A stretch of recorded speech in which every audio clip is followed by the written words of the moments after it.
L'échec fondamental l'année dernière n'était pas lié aux tactiques pour faire germer les arbres à l'ombre ou aux stratégies d'arrosage.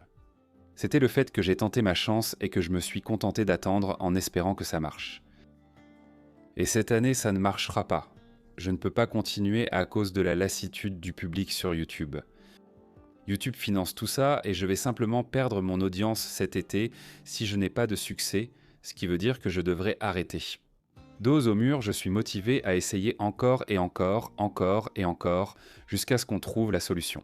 Et je crois que ces pneus sont ma meilleure chance de faire germer des graines ici sur la terrasse. Cet épisode retrace le parcours. Je suis arrivé au ranch très enthousiaste, prêt à voir les germinations. Je savais que je n'avais aucune germination d'arbre, mais le fait de le voir en vrai, vous pouvez l'entendre dans ma voix. Cette réponse montre qu'il reste un vrai problème de germination à régler, mais aussi la force de notre communauté, entre mon club d'expérimentation et la leçon de Miss Debbie. Je pense qu'il y a ici des choses intéressantes. Et littéralement, si ça ne marche pas, j'arrête parce que c'est tout ce à quoi je peux penser pour maximiser l'effort. Nous parlerons des pneus plus tard dans l'épisode, mais pour l'instant, laissez-moi vous montrer le déclic et ensuite nous verrons comment nous allons régler ça. Le lendemain de mon arrivée, Brandon et moi avons eu une excellente réunion matinale pour discuter de ce qui marche ou pas. Beaucoup de choses ne fonctionnent pas sur la terrasse, mais dans la pépinière, c'est mitigé. On observe tout de même quelques réussites. Donc Brandon, de son côté, a fait une expérience où il a gardé les pots dans des récipients hermétiques et il a remarqué une énorme différence parce qu'on n'avait pas assez de couvercles. Donc ceux dans les récipients hermétiques, on a eu des germinations. Et tout ce qui était exposé à l'air libre, rien du tout. En gros, ça nous indique quel est le problème parce que je suis sous une toile d'ombrage à 50% et on n'obtient toujours pas de germination, même dans des conditions presque parfaites qu'on peut créer ici. On n'utilise pas de vrai terreau et on essaie d'éviter le choc de transplantation. Le mélange contient environ 85% de terre locale. On ajoute 8% d'argile en plus pour la rétention d'eau, puis il y a du biochar et de l'hydrogel. Et même avec ces amendements, le sol sèche dans la pépinière. Mais c'est dans les récipients hermétiques qu'on obtient la germination. Et ça me dit que c'est juste une question d'eau. Ce n'est pas la fréquence d'arrosage. C'est simplement l'humidité globale. Et quelle que soit la quantité d'eau que je verse avec un système d'irrigation dans le désert qui va simuler une forte humidité ici, à part en scellant un conteneur. Et c'est pour ça qu'on a choisi les pneus pour l'expérience, parce qu'on peut faire 3 expériences différentes. Nous laisserons les pneus à l'air, mais je doute que ça fonctionne. Ensuite, nous ajouterons un voile d'ombrage. Mais ce n'est pas la clé, car nous sommes déjà à l'ombre, et les germinations restent difficiles. Pour le troisième, on placera du plastique de serre sur le pneu pour laisser passer l'eau sans qu'elle ne s'évapore. Et ensuite, pour éviter de tout cuire, nous allons mettre immédiatement un voile d'ombrage par-dessus. Maintenant, avec un voile d'ombrage restant, je vais en installer sur certaines rangées des terrasses. Cette motivation vient surtout du club d'expérimentation, qui a voté pour que je le fasse ce mois-ci. Je pense que ça aidera, mais sans être décisif. C'est juste une question d'humidité.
Nous sommes sur le point de mettre de l'hydrogel.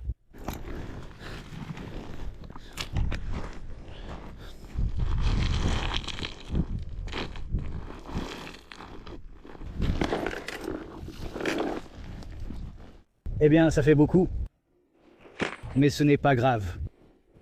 Mélange bien le tout.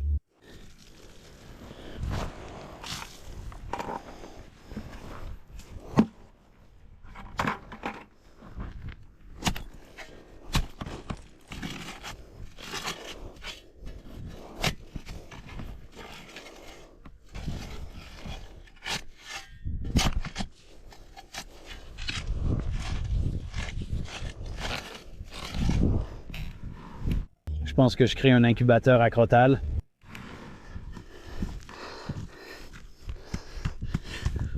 J'ai attaché ce seau avec toutes mes graines qui ont trempé pour ces trous de plantation.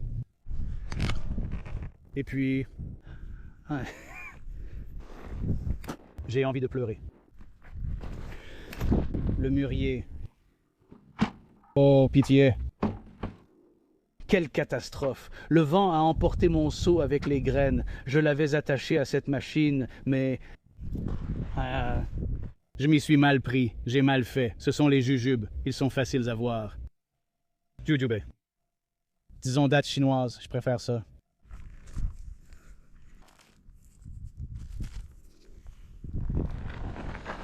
Stupide. Je suis content d'avoir sorti plus de graines que nécessaire. J'espère en récupérer assez pour que John ne pleure pas. Pleurer, ce n'est pas ce que je veux faire. D'accord, alors comment c'est devenu comme ça? Est-ce que c'est un sol amendé? Dans les pneus? C'est ça, la couleur ressemble à du compost. Ça vient du biochar. Oui, du biochar et c'est très très humide parce que je viens juste de mélanger une forte proportion de gel. Si tu en prends une poignée et que tu la serres, tu peux voir qu'il y en a dedans. Je ne pense pas que ça va marcher, juste les pneus. Je pense qu'on va avoir exactement le même problème. Et même avec le voile d'ombrage, je ne pense pas que ça règle quoi que ce soit. Je pense qu'on doit juste mettre du plastique par-dessus, puis poser le CB dessus et considérer que c'est bon. Idéalement, on utiliserait du plastique agricole blanc, mais le CB sert justement à bloquer la lumière. Je pense qu'on est prêt à planter. D'accord. Je le sens bien. Sauf pour les graines de mûrier, celles qui sont restées collées à la tasse, celles qu'on a gardées, celles qui sont tombées dans la terre. J'ai donné la priorité à retrouver toutes les autres. Oui. Peut-être que dans 10 ans, lors d'une pluie rare, nous aurons des mûriers et une surprise. Les graines de mûrier durent aussi longtemps, c'est tombé hier soir. Très bien, voici le reste. D'accord, alors... je vais prendre ce stylo. Moussata jujubie mûrier. Boule de boue dorée. Lucana? Ray. Tout ça. D'accord. Encore 2. Mesquite à miel et mûrier blanc. Il est important que nous respections la bonne profondeur lorsque nous ajoutons les graines supplémentaires, car, par exemple, les graines de jujubier doivent être enterrées bien plus profondément que celles du mûrier. Les graines de jujubier, c'est juste pour vous donner une idée. Je vais montrer le jujubier. C'est le lucana. C'est celui recouvert là-bas.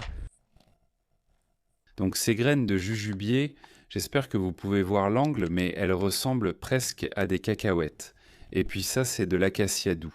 Donc celles-ci vont être plantées à environ 1 demi-pouce, et les graines de jujubier doivent être à 1 pouce de profondeur. Et si je m'assois au prochain pneu et tu me donnes les graines? On va former une chaîne pour que tout le monde bouge moins. Je suis complètement absorbé. Cool. J'essaie juste de ne pas me tromper. D'accord. Je vais te laisser tranquille.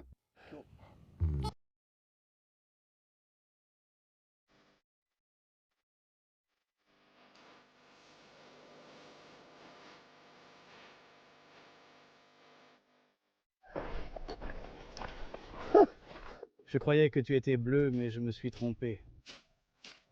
En fait, c'est mieux, la couleur est plus claire. C'est hilarant. Qu'est-ce qu'on va montrer au monde? Merci à Beardedman, on apprécie vraiment la contribution. Ouais, mec. S'il te plaît, tiens-toi là-dessus pendant que je coupe. Je peux faire ça. D'accord, maintenant...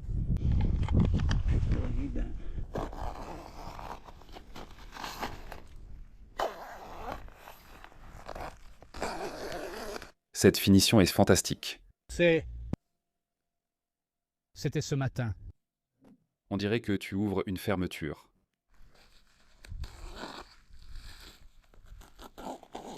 Magnifique.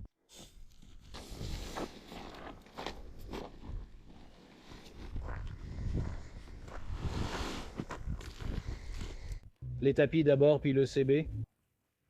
Oui. D'accord.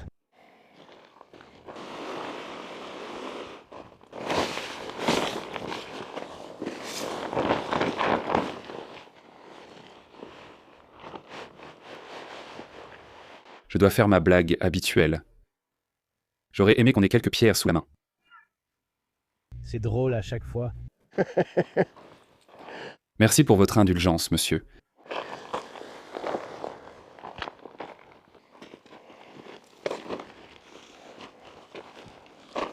C'est vraiment collant. Saleste, laissez-moi m'en occuper. Il y a beaucoup de soleil. Je ne serai pas contre une deuxième couche. Je crois que c'est tout. Plutôt bien collé. Voilà. Je vais créer une tâche dans Trello pour que tu vérifies ça dans 14 jours.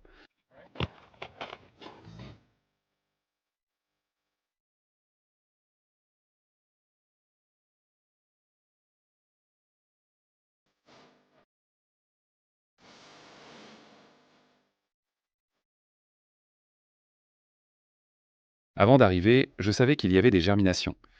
Je savais qu'il s'agissait uniquement de plantes herbacées et de graminées, jamais d'arbres. Mais le fait de marcher sur la terrasse en m'attendant à être enthousiaste et en finissant par être déçu a été extrêmement important pour fixer les objectifs et les délais de ce projet.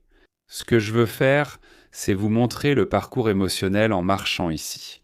Et je viens de réaliser que je suis à un moment crucial. Si nous n'arrivons pas à faire germer des arbres cet été sur les vraies terrasses, je vais devoir sérieusement reconsidérer si je dois tout arrêter et abandonner. Maintenant que je suis ici, j'ai hâte de monter et de voir les germinations moi-même.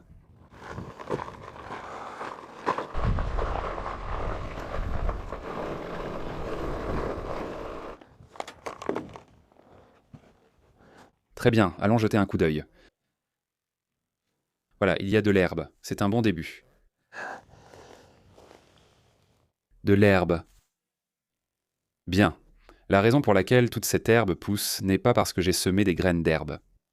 En réalité, il semble que nous ayons acheté du sorgho d'Alep ou du foin de sorgho d'Alep, et qu'il était plein de graines, ce dont j'ai toujours entendu les agriculteurs se plaindre. Dans ce cas, j'en suis plutôt content. Je n'ai pas planté intentionnellement du sorgho d'Alep, mais ça va devenir ma culture abri. Peu importe ce qu'il faut. Pour obtenir l'ombre de l'arbre, ce berbéris ne va pas bien. Eh bien, je pense que c'est tout. C'est dommage. Il a aussi été arrosé régulièrement. C'est juste à côté du goûteur. Ce mûrier ne va pas pousser. Et on a des dégâts sur notre bon vieux cactus. Le mûrier a disparu. Donc ça, c'est de la vesse commune. La barre. Encore ce que je crois être du radis.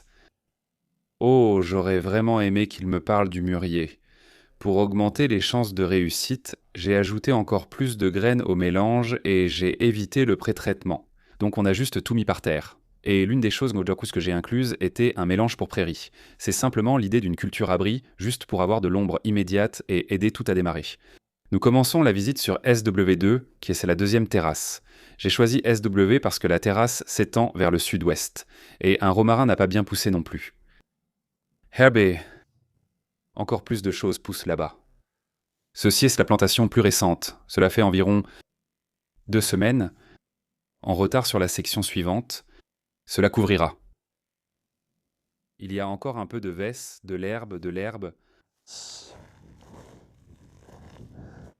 de la vesse, du radis. Nous devons ajouter plus de paillis ici, sur ce tuyau. Il devrait être un peu mieux couvert.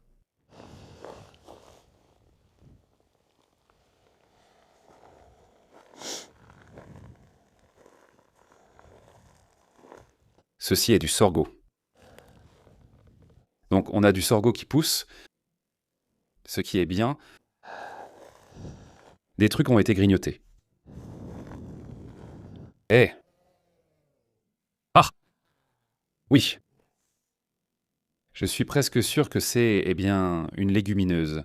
Je pense que c'est du Parkinsonia. Je vérifie mon application d'identification inutile parce que... Acacia odorante, ha ha ha ha. Oui, c'est génial parce que l'acacia odorant est une espèce cible. C'est l'un des arbres que je veux vraiment cultiver. Donc le voir apparaître au-dessus du paillis, c'est un super signe. Et c'est une espèce native. Eh bien, ces cactus ont du mal. Ils ont été anéantis par tout ce qui passe par ici. Ils grignotent, grignotent, grignotent, grignotent. Complètement dévorés. Regarde. Ceux-ci profitent d'un peu d'humidité. Ah bien. L'orme revient. Je pensais qu'il était fichu, mais voilà, il a perdu toutes ses feuilles après qu'on l'a transplanté. Et on dirait qu'il va s'en sortir. Génial. Ceci est Vitex. C'est ce que j'ai transplanté avec Kit. Oh, salut.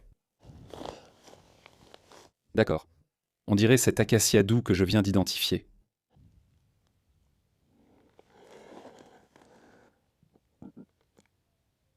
Le Cana. D'autres choses sont là-bas, mais je dois éviter de les déranger. Bref, ça pourrait être Lucana leucicephala que Kit a apporté et que nous avons transplanté dans cette zone, mais je ne me souviens pas en avoir transplanté d'aussi petite. Ça pourrait être Lucana ratusa, qui est aussi une espèce locale et que j'ai ajoutée au mélange de graines cette année.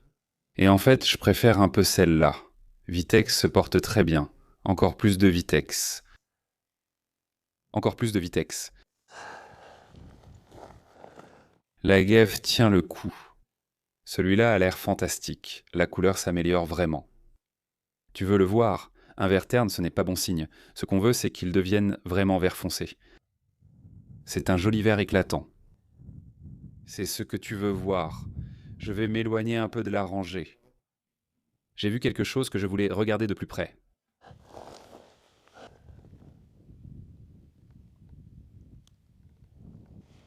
C'est du lin. Ça doit venir du mélange fourragé.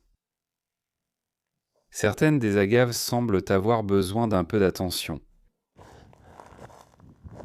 Mais c'est notre début d'année sur la nouvelle terrasse, et sans surprise, plus je descends par ici, plus j'en trouve, car elle a été plantée depuis 2 ou 3 semaines de plus. Donc pour moi, c'est un énorme soulagement de voir n'importe quel type d'arbre sortir de terre. C'est agréable de voir l'herbe et tout le reste, mais ce que je veux vraiment, c'est voir les arbres pousser à partir de graines. Nous avons la pépinière, où je m'arrêterai sur le chemin du retour pour que tu puisses jeter un œil. Mais je veux dire, il y a des choses qui poussent ici. Je pourrais t'en montrer beaucoup plus et rendre ça plus joli en creusant sous le paillis, mais je n'ai vraiment, vraiment pas envie de faire ça. La seule autre chose que je veux vraiment aborder ici, c'est ça. C'est une couverture anti-érosion, appelée ECB. Et ça, c'est pour planter des graines indigènes. Brandon a creusé là-dessous et il a dit qu'il y a un peu de germination des graines indigènes dans cette zone, mais je veux les laisser tranquilles.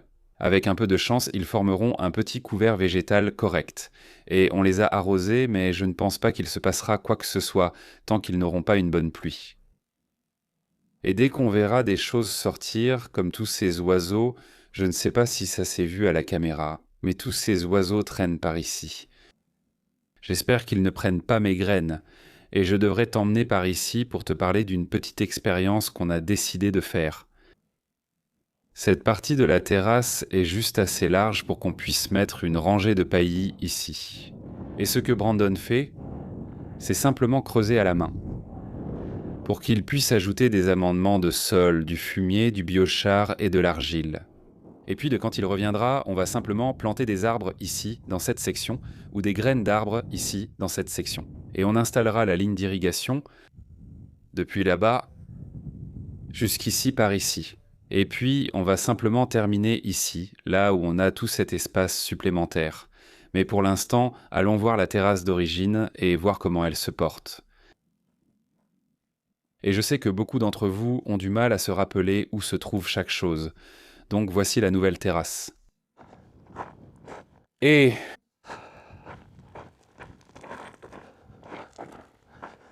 ceci est l'ancienne. Je dois fixer une pince de terre ici.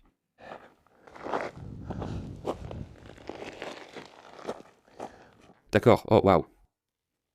Génial, je peux vraiment voir quelque chose. Fantastique. Une partie de ce sorgho de l'an dernier est en fait repartie, ce qui est juste incroyable. Ça, c'est de la réglisse qui a germé l'année dernière. Et donc, vous pouvez voir que ça commence enfin à pousser. Mec, il y a tellement de dégâts sur le cactus, c'est dingue. Regarde ce sorgho. Ça a l'air incroyablement sain. Ouais, je crois que c'est encore de la réglisse. Ça n'était pas là l'année dernière. Et puis nous avons eu le dépérissement à cause de... un gel intense où il a fait jusqu'à -8 ou -9 degrés, mais le Parkinsonia revient au moins. J'ai appris que j'avais planté le mauvais type de graines. On dirait encore de la réglisse. C'est nouveau. C'est nouveau. C'est quoi ça? Pochichi. C'est dans le mélange de graines. Ça me fait penser à un févier. Févier d'Amérique, waouh. Cool, c'est une nouvelle germination. Ça faisait partie du mélange de boules de graines que j'ai fait à l'automne dernier. Donc ça fonctionne. Et puis voici une longue rangée d'arbres qui ont pris un coup de gel, mais qui reviennent, heureusement. Tout cela pousse à partir des racines, donc ça devrait pousser comme des fous cette année. Je ne sais même pas ce que c'est. Vous pouvez voir toute la nouvelle croissance du cactus. Je pense qu'en passant, on voit clairement des raquettes de cactus qui apparaissent. La dernière fois que je suis venu, ils étaient en tous doux, duveteux et agréables au toucher. Waouh, l'agave est bien plus beau ici. Vous voyez la différence de couleur dans cette direction? C'est incroyable. Et puis ça, c'est Cespagna, qu'on appelle aussi Rattlebush. Ça profiterait probablement d'un peu de tutorage, mais peut-être que je vais mettre ça sous le voile d'ombrage. Regarde celui-là. La couleur est vraiment superbe. Cette rangée a l'air vraiment en bonne santé. C'est clairement lié à l'eau. Ces plus gros ont encore un peu de mal. Ce gars-là, juste ici. Regarde, regarde. Plus de réglisse, plus de réglisse. Je remarque une tendance ici. Les plantes indigènes sont celles qui semblent pousser en premier. Ceci est quelque chose que nous avons transplanté l'année dernière. Je pense que c'était un mimosa, mais ça ne ressemble pas à ce qui a été transplanté. Alors voyons si c'est une graine ou si ça vient du plant transplanté que j'avais considéré comme mort. Ce n'est pas un oiseau de paradis, je ne l'ai pas planté. Eh bien, on va le découvrir. C'est peut-être un acacia de Farnèse, mais je ne suis pas sûr. On verra quand il grandira. Les montagnes semblent sauvages. Ces étendues stériles restent une grande préoccupation. Au moins, le cactus devrait pouvoir pousser plus vite qu'il ne peut être mangé, mais cet Americana a l'air vraiment en pleine forme. C'est un yucca rouge que nous avons transplanté. Jetons un coup d'œil. En fait, oui, ça a l'air bien. Je dois évidemment trouver comment maîtriser ce qui grignote tous mes cactus et mon herbe. Je suis ravi de voir des graines d'arbres germer, mais j'aimerais évidemment en voir bien plus. Il nous faudrait aussi beaucoup plus de pluie. Mais je veux vous montrer comment je prends un peu plus le contrôle, parce que si on continue à avoir autant de mal à obtenir des germinations, alors j'aurais fait tout ce que je pouvais, de façon réaliste, pour les faire germer, comme les cuvettes pour les arbres que vous avez vu Brandon faire sur ce nouveau tronçon. Nous avons ajouté beaucoup d'amendements au sol, et si ça ne marche pas, alors peut-être qu'il faudra faire germer les graines nous-mêmes, ce que nous avons déjà commencé à faire. Laissez-moi vous montrer ça. On dirait qu'il pleut vers Sierra Blanca.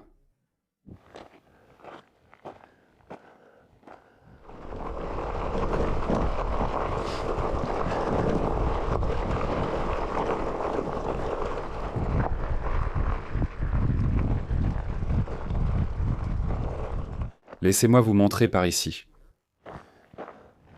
On nous a fait don de quelques yuccas. Je ne m'en souviens pas ainsi, mais il a des feuilles vertes. Il doit bien se porter. Il n'était certainement pas aussi vert quand nous sommes arrivés ici.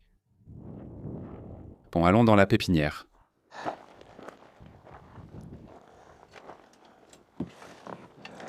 Si tu vois quelque chose d'ouvert et qu'il n'y a rien qui pousse, ce sont des pots ratés. Si tu regardes un pot et qu'il y a des choses qui poussent, c'est parce que, la plante est déjà bien installée. Donc il y a quelque chose de différent ici. Tout ça, c'est du goji, sauf celui-là qui est un rattlebush pour une raison quelconque. On a aussi du rattlebush là-bas, et le reste, ce sont des grenadiers. Donc tout ça, c'est de la Lucana ratusa. Si c'est couvert avec un couvercle, c'est pour garder l'humidité à l'intérieur et les aider à germer. Après germination, on enlève le couvercle pour bien les faire pousser. Donc tu vois que parmi tous ces pots, les résultats ne sont pas incroyables, mais on a au moins des germinations. Et puis ici, qu'est-ce qu'on a? C'est du Xanthoceras, qui apparemment n'a pas encore germé. Allons chercher de l'eau. Et puis ici, tout ça a l'air super sain. Je me demande ce que c'est. Ah, le voilà. Mûrier. D'accord. On a beaucoup de mûriers qui poussent. Ouah, regarde ça. Ceci est du jujubier. On a tout ça ici. Donc au moins, on a un plan de secours en cours. Je suppose que des germinations similaires à celle-ci se produisent sous ce paillis, mais je n'en suis pas certain. Et ce que je n'aime pas sur ma terrasse d'origine, c'est à quel point les germinations sont inégales. Donc si cela se produit encore après l'été, on a un plan de secours dans cette pépinière où on pourra au moins planter celle-ci en pleine terre. Avec un peu de chance, dans 3 ou 4 mois. Donc on prend plus de contrôle sur notre destin et on s'assure que tout va bien pour nous. Mon objectif principal cette année, c'est d'accélérer l'expérimentation. Voici le résultat des pneus, seulement 6 jours plus tard, et vous pouvez voir, ça a marché. Nous avons planté 6 graines de chaque espèce en utilisant 6 espèces différentes et, comme vous pouvez le voir grâce aux inscriptions sur les pneus, j'ai divisé le pneu en 6 parts. Il y a 6 espèces au total et nous avons planté 6 graines de chaque espèce. L'avantage de faire cela, c'est que maintenant, nous saurons exactement quel a été mon taux de germination. Cela va m'indiquer les taux de germination et notre niveau de réussite, et m'aider à concentrer mes efforts sur les espèces qui ont le plus de chances de réussir. Je m'excuse de vous montrer des images plutôt que des vidéos, il est plus facile de voir ce qui se passe sur une photo. Ici, vous pouvez voir Lucana raitusa prendre un départ rapide, c'est une espèce indigène. Nous devons vraiment zoomer pour le voir, mais le Palo Verde bleu, qui est Parkinsonia florida, est mon arbre pionnier le plus fiable. Il a germé dans chaque pneu pendant la période de 6 jours. Je ne saurais trop insister sur à quel point c'est incroyable d'avoir plus de contrôle sur les arbres pionniers, car c'est le plus gros blocage pour le public. C'est ma plus grande source de frustration. Cela me donne beaucoup plus de contrôle et d'influence sur mon destin. L'état d'esprit d'expérimentation rapide va continuer. Maintenant que nous savons que les pneus fonctionnent, nous allons faire une autre expérience pour voir si nous pouvons obtenir des taux de germination similaires avec ce mélange d'espèces pionnières sans avoir besoin d'enterrer les pneus. Le club d'expérimentation aide à faire avancer ce processus. Si vous souhaitez participer au vote et faire entendre votre voix, c'est ouvert à toute personne qui rejoint Teen Dust-Ups. Le lien est dans la description ou scannez le code QR à l'écran. Merci d'avoir regardé, à bientôt dans le prochain épisode.